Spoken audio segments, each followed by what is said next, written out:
My name is Jamie. I'm 38 years old, and I'm a grateful recovering addict and alcoholic that has celebrated over 1 year. I'd like to thank you for allowing me to share my story.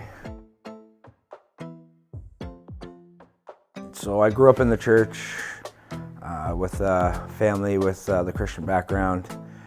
I was forced to go to church, so I really wasn't into it, but I knew there was a God, and I still believe that there is a God, and I still follow his word.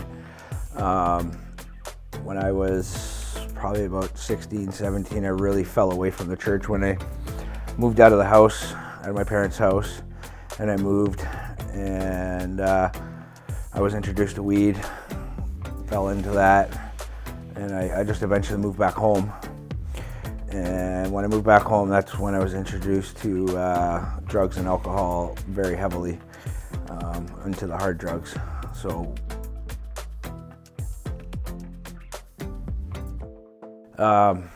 just trauma in my life, being abused by my stepfather and just not knowing who my real father was really kind of triggered the not being wanted or loved in life. So, it made me feel better about myself.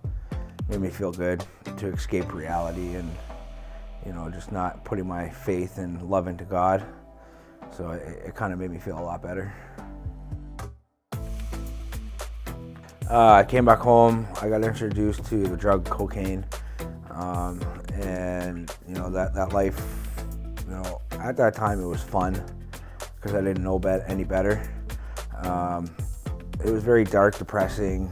When you're high, it's fun, but when you're coming down, it's where you meet the devil, right? It's dark, depressing, and it's not fun.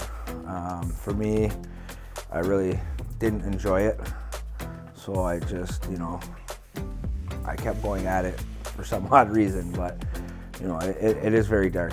God was there, but He was letting me live my life because, God gives us the choice to either live for Him or live for the devil.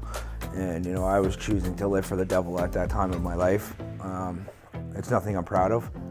It's definitely something that I do look back on. It's something good for me now with being over a year clean, that I can look back at that and be like, that it was bad. Like, it's nothing to be grateful or rejoice over. It's not fun. Last year was actually the final year where I said, enough is enough. Like, I need to grow up. I have a 6-year-old son that needs me. It's just, that really brought it to my attention.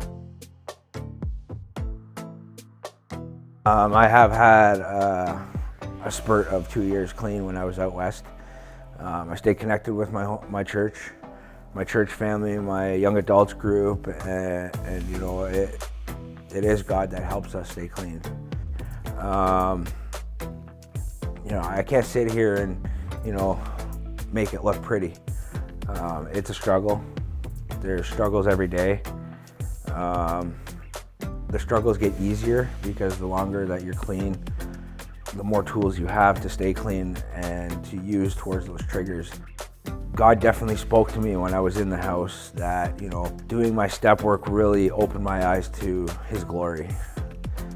The biggest value out of that is knowing that, you have somebody to always go to and talk to if you're struggling, but it's also there so that you are able to grow spiritually.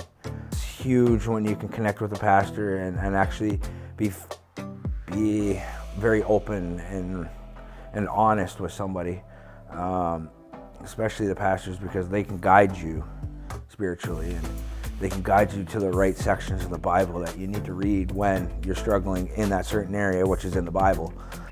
There is light at the end of the tunnel.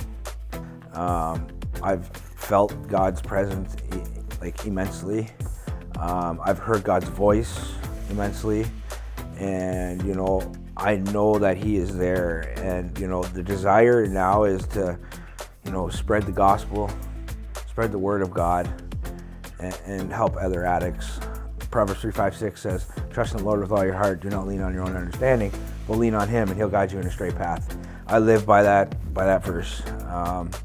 because I've seen it, I've went through it, and I've felt it. And you know, I can't stress that enough, that you know, God is my rock, God is my salvation.